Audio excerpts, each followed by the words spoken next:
Last time हम बात कर रहे थे टेक्स्ट बुक्स की, कि टेक्स्ट बुक्स क्या होती हैं, बुक्स कितने टाइप की होती हैं, इसकी क्या क्वालिटीज़ होनी चाहिए, वो हमने इससे पहले वाली वीडियोस में जो है वो डिस्कस कर लिया था। आज जो है टेक्स्ट बुक्स के रिगार्डिंग सेकंड वीडियो है ये, इसमें हम बात करेंगे critical analysis of text book. ये आपके पेडागोजी का एक मेन क्वेश्चन बनता है। आपके पास कोई भी पेडागोजी हो, अगर आपके सिलेबस में ये टेक्स्ट बुक्स की क्रिटिकल जो है एनालिसिस का टॉपिक है तो आप यहाँ से वो क्वेश्चन कर सकते हो।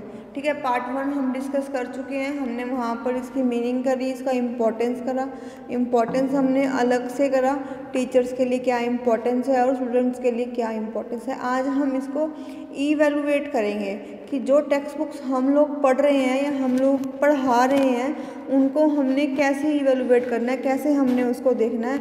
आज का जो ये वीडियो है ये उसके बारे में रहने वाला है। ठीक है, तो क्रिटिकल जो है क्राइटेरिया जो है वो हमने देखना है कि बुक्स को इवैल्यूएट करने के लिए क्या क्राइटेरिया है जो मेंशन्ड है। यहाँ पर हमने इसको ब्रॉडली 2 में क्लासीफाई किया हुआ है। एक किया हुआ है हमने एकेडमिक एस्पेक्ट के रिगार्डिंग, क्या है ये हमारा एकेडमिक एस्पेक्ट है, और एक हमारा क्या है फिजिकल एस्पेक्ट है। दीज आर द 2 ब्रॉडर जो है कैटेगरीज हैं जिसके ऊपर हमने अपनी टेक्स्ट बुक को इवैल्यूएट करना है। तो हम एकेडमिक से स्टार्ट करते हैं। एकेडमिक में जो फर्स्ट है, सबसे पहला है हमारे पास सिलेक्शन ऑफ कंटेंट। ठीक है, मैं पहले मेन हेडिंग्स रीड आउट कर रही हूँ। पहला क्या है हमारे पास, सिलेक्शन ऑफ कंटेंट। दूसरा हमारे पास है ऑर्गेनाइजेशन। जो फर्स्ट में है, नाम से इंडिकेशंस मिल रही हैं कि we have to select the content, कि हमने अपनी टेक्स्ट बुक में कौन सा कंटेंट डालना है। सबसे पहले हमने वो कंटेंट जो है वो सेलेक्ट करना है। उसके बाद ऑर्गेनाइजेशन, फिर हमने उसको ऑर्गेनाइज करना है। सेलेक्ट तो हमने कर लिया, फिर हम उसको प्रॉपर वे में ऑर्गेनाइज करेंगे। अगर हम ऑर्गेनाइज नहीं करेंगे तो जो भी मटेरियल हमने सेलेक्ट किया है उसकी भी जो है इम्पोर्टेंस नहीं रहने वाली है। अगर आप किसी चीज़ को ऑर्गेनाइज करके नहीं रखते, प्रॉपर वे में नहीं रखते, तो वो चीज़ जो है वो अपनी इम्पोर्टेंस खो देता है। देन प्रेजेंटेशन, पहला काम क्या होगा, सेलेक्ट करेंगे कंटेंट को। दूसरा, उसको हमने प्रॉपर वे में ऑर्गेनाइज करना है। ऑर्गेनाइज अगर प्रॉपर वे में होगा तो प्रेजेंटेशन उतनी अच्छी होगी। ठीक है, जो थर्ड हमारे पास आ रहा है प्रेजेंटेशन। अगर प्रेजेंटेशन आपको अच्छी करनी है तो आपको ऑर्गेनाइज अच्छे से करना होगा। आपको ऑर्गेनाइज अच्छे से करनी है तो आपकी सिलेक्शन अच्छी होनी चाहिए। ठीक है, तो तीनों स्टेप्स जो हैं वो आपस में कोरिलेट हैं। पहला क्या आएगा, we have to select the content, then we organize it, then we represent the content in textbook. तो हमें तीनों चीज़ों के ऊपर ध्यान देना है। 3 चीज़ें कौन सी हैं, सिलेक्शन के ऊपर, फिर ऑर्गेनाइजेशन के ऊपर और फिर प्रेजेंटेशन के ऊपर। फिर आ रहा है हमारे पास वर्बल कम्युनिकेशन के लिए क्या एस्पेक्ट है टेक्स्ट बुक का, विजुअल के लिए क्या एस्पेक्ट है, और असाइनमेंट्स के लिए कुछ क्राइटेरिया रखा हुआ है या नहीं, बुक के पेजेस और फिल्म्स क्या है क्या नहीं है। हम इनको फर्दर डिटेल में डिस्कस करते हैं। सबसे पहले हम कर रहे हैं selection of the content. Content को सिलेक्ट करने के लिए सबसे पहले हम चेक करते हैं कि रेलिवेंट, कि जो हमारे पास मटेरियल है वो रेलिवेंट होना चाहिए। रेलिवेंसी को हमने ध्यान में रखकर हमने अपना कंटेंट जो है वो सिलेक्ट करना है। उसके बाद कवरेज ऑफ द कोर्स, कि जो कंटेंट हम सेलेक्ट करने जा रहे हैं अपनी टेक्स्ट बुक को, क्या वो कोर्स को कवर कर रहा है या नहीं कर रहा। तो टेक्स्ट बुक की फॉर्मेशन हो रही है तो हमें कोशिश करनी है कि हमारा सारा का सारा जो है करिकुलम सिलेबस जो है वो कवर होना चाहिए। ठीक है, उस टेक्स्ट बुक के अंदर की कवरेज जो है वो होनी चाहिए, एडिक्वेट। उसके बाद जो कंटेंट की एक्यूरेसी है वो अच्छी होनी चाहिए। अगर एक्यूरेट नहीं है तो वो स्टूडेंट्स के लिए कोई भी बेनिफिट नहीं देगी, वो स्टूडेंट्स के लिए बेकार है। तो क्या करना है, हमें एडिक्वेट कंटेंट हमने लेकर आना है। उसके बाद ऑथेंटिक, ये डाटा जो है अपनी टेक्स्ट बुक के लिए आप कहाँ से उठा रहे हो, तो वो सोर्सेज भी कैसे होने चाहिए, ऑथेंटिक होने चाहिए, फेक नहीं होने चाहिए, उसको हम प्रूफ कर सकते हो। तो डाटा कैसा होना चाहिए, ऑथेंटिक होना चाहिए। Then up to date content, जब भी आप टेक्स्ट बुक, जब हम देखते हैं, हम जब भी बुक परचेज करने जाते हैं हम देखते हैं कि बुक लेटेस्ट है या नहीं है, ठीक है, चेक करते हैं ना उसका एडिशन। तो वो एडिशन क्यों चेक करते हैं, ताकि हमें पता चल जाए कि जो बुक हम परचेज करने जा रहे हैं वो आउटडेटेड है या अपडेटेड है, ठीक है। तो केयरफुली आपने उसको परचेज करना है, केयरफुली आपने उसको यूज़ करना है। अगर वो आउटडेटेड है तो डाटा आपका जो है वो गलत हो सकता है, आपका आंसर जो है वो गलत हो सकता है, ठीक है। तो मेनली अगर हम फिगर्स की बात करते हैं तो डाटा हम जो भी यूज़ करें वो अपडेटेड होना चाहिए, ऑथेंटिक होना चाहिए। उसके बाद है कॉन्टीन्यूटी और बैलेंस, कि उसके अंदर कॉन्टीन्यूटी बनी रहनी चाहिए, बैलेंस्ड मटेरियल वहाँ पर हमें प्रोवाइड होना चाहिए। इंटीग्रेटेड, कि जितना भी कंटेंट हमने वहाँ पर इकट्ठा किया है, सिलेक्ट किया है, वो इंटीग्रेट हो, इंडिविजुअल नहीं होना चाहिए। उसके अंदर सिलेक्शन की प्रॉपर्टी, इंटीग्रेशन की प्रॉपर्टी जो है वहाँ पर होनी चाहिए। उसके बाद linking with the life, very very useful है कि अगर जो टेक्स्ट बुक है आप बच्चों के लिए बना रहे हो तो जितने भी एग्जाम्पल्स आप चूज़ करो, आप कोशिश करो कि वो लाइफ से लिंक्ड होने चाहिए, ठीक है। सिलेक्शन ऑफ द कंटेंट में हमने क्या क्या क्या पढ़ा है कि कंटेंट कैसा होना चाहिए, रेलिवेंट होना चाहिए।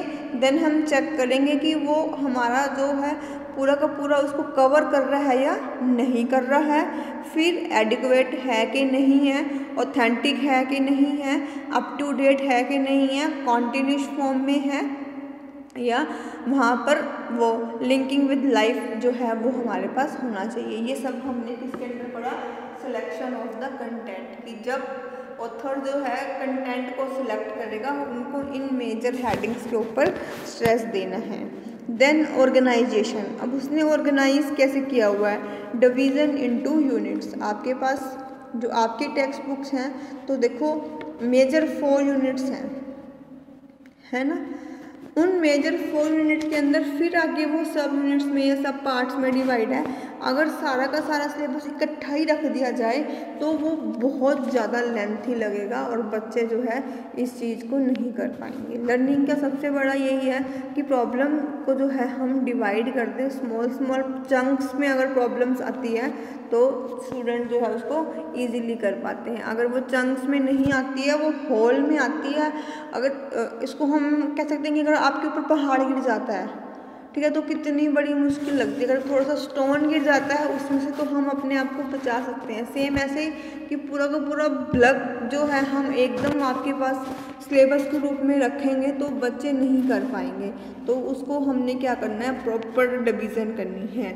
सबसे पहले हमने यूनिट्स में डिवाइड करना है, फिर हमने उन यूनिट्स को सेक्शंस में डिवाइड करना है। जब मैंने अभी सब यूनिट्स बताई ना, तो पहले हमने उनको यूनिट्स में डिवाइड करेंगे, फिर यूनिट्स जो हमने 4 आपके सिलेबस में है जैसे, फिर आगे उनको हमने अलग से जो है वो सेक्शंस में डिवाइड कर लिया है। फिर साइकोलॉजिकल अप्रोच हमने यहाँ पर यूज़ करनी है कि जितना भी कंटेंट हमने इकट्ठा किया है, सेलेक्ट किया है, उसको साइकोलॉजिकली कि पहले हम इजी टू डिफ़िकल्ट के फॉर्म में जाएंगे, डिफ़िकल्ट टू इजी में हम नहीं जाएंगे।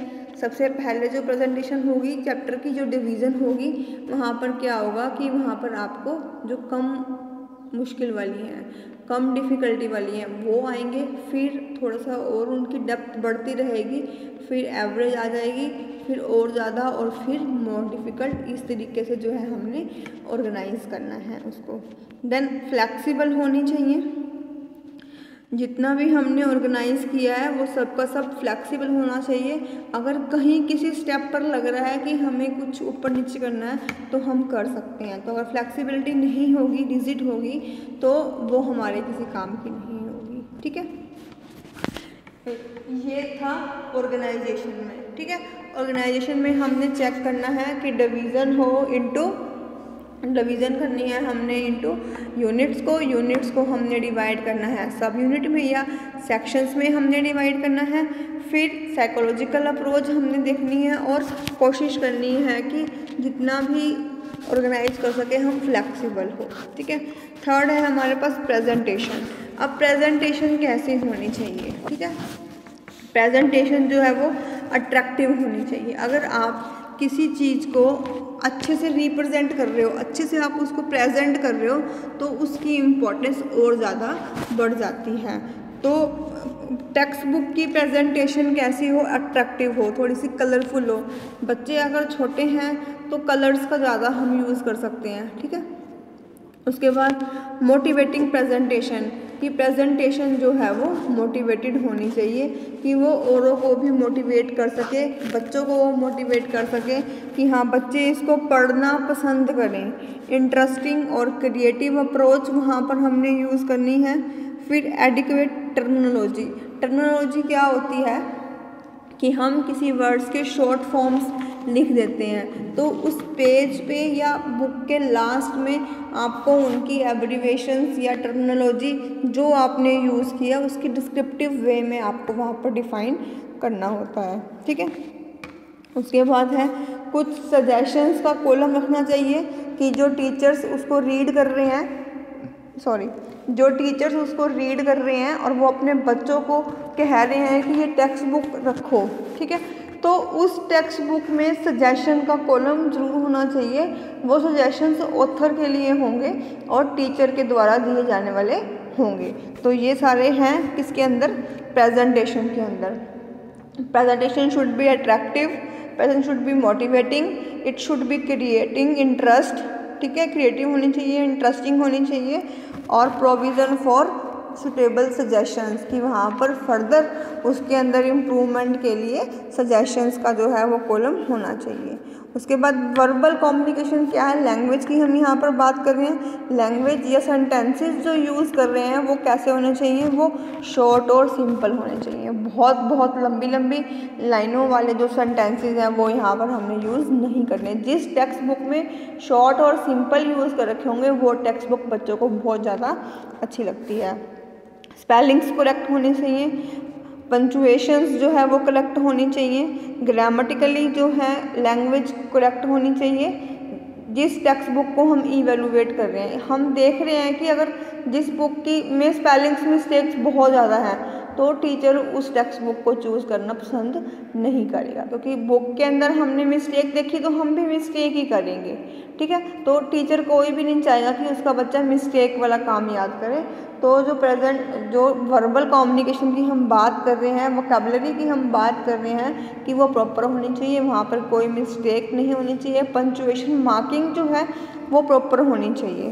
Proper use of technical word की जब भी एक ऑथर टेक्निकल वर्ड्स का यूज़ करता है तो वो भी जो है वो प्रॉपर होनी चाहिए। विजुअल में क्या आएगा? क्लियर इलस्ट्रेशंस की जितने भी एग्जांपल्स दिए हैं वो क्लियर पर्सपेक्टिव वाले होने चाहिए, डबल मीनिंग वाले वो नहीं होने चाहिए। उसके बाद पर्पसफुल प्रेजेंटेशन ऑफ इलस्ट्रेशन, वही बात आ गई कि जितने भी इलस्ट्रेशन को एलैबोरेट किया गया है उसको रिप्रेजेंट जो है वो अच्छे से करना है। उसके बाद है वैरायटी ऑफ इलस्ट्रेशंस की जब हमारे पास बहुत सारे एग्जांपल्स एक कंसेप्ट के लिए दिए जाते हैं, क्योंकि इलस्ट्रेशन का मतलब क्या है कि ऑथर अपनी जो उसके व्यूज़ हैं उसको एलैबोरेट कर रहा है with the help of examples की जितने एग्जांपल्स टीचर अपने बच्चों को देगा बच्चों के माइंड में वो कंसेप्ट उतना अच्छे से रहने वाला है। ठीक है। उसके बाद हम बात करेंगे, ये तो हमारी बात थी कि एकेडमिक की कि जो टॉपिक हमने पढ़ने हैं उसको हमने सिलेक्शन देखनी है, उसकी हमने ऑर्गेनाइजेशन देखनी है, उसकी हमने प्रेजेंटेशन देखनी है, उसकी स्पेलिंग मिस्टेक्स और उसकी इलस्ट्रेशन की जो है सेटिंग वो हमने यहाँ लिखनी है। तो ये सारे किसके अंदर आएंगे?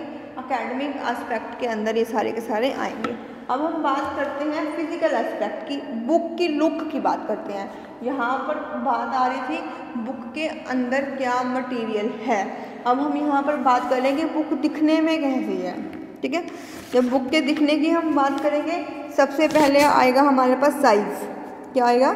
साइज़ की बुक का साइज़ क्या है कि सूटेबल साइज़ है, ब्लकी है, शॉर्ट है, कैसा है।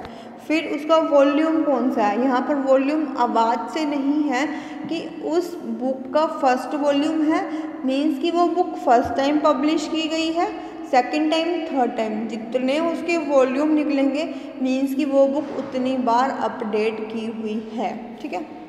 उसके बाद प्रिंटिंग लेआउट, कि उसकी प्रिंटिंग लेआउट कैसे है, पेजेस की लेंथ कैसे है, टाइपिंग जो कर रखी है वो कैसे है।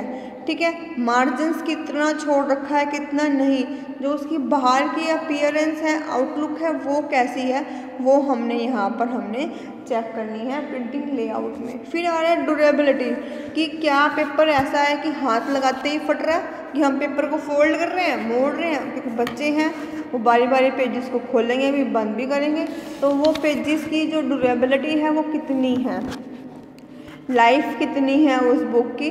कि हम देखते हैं जो कुछ ग्रंथ बने होते हैं वो काफ़ी हार्ड पेजेस के बने होते हैं और बहुत सालों तक चलते हैं। कोई बुक हम खोलते हैं, प्रिंटिंग की स्मेल आती है हमारे को, कि जिस इंक से बने हुए हैं, तो कईयों को वो शूट नहीं करती। पेजेस की क्वालिटी ब्लैकिश होती है, येलोइश होती है। ठीक है। तो वो देखने में अच्छी नहीं लगती। तो पेपर की क्वालिटी भी बहुत मैटर करती है, कि किस पेपर के ऊपर प्रिंट किया हुआ है, इंक कौन सी यूज़ की हुई है, कितनी उसकी लाइफ है, कितनी वो ड्यूरेबल है, ये भी हमें यहाँ पर चेक करनी है। उसके बाद प्राइस। ठीक है। आज सारा खेल क्या है, पैसों का है।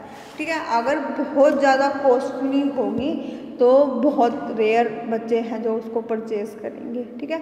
तो टेक्स्ट बुक का जो रेट है वो नॉमिनल होना चाहिए, कि हर एक टाइप का लर्नर है, रिच भी है, पुअर भी है, एवरेज भी है, तो टेक्स्ट बुक का प्राइस ऐसा हो, नॉमिनल हो, कि इसको हर कोई परचेज़ कर सकता है।